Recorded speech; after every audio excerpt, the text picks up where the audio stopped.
Hi, this is the Pixel 8 Pro. Right now I'll show you the fingerprint scanner that's on this device.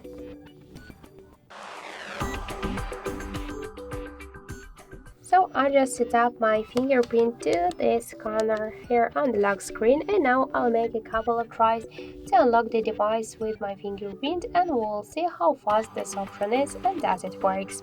So let's start. 1, 2, 3, 4, 5. As we could see, the fingerprint unlock works here fast and correct, and we just unlocked the device successfully without any problems. You could try this unlock method, but don't forget that the fingerprint is less secure than the passcode or pin code unlock methods. Thank you for watching, and if you like this video, leave thumbs up and subscribe.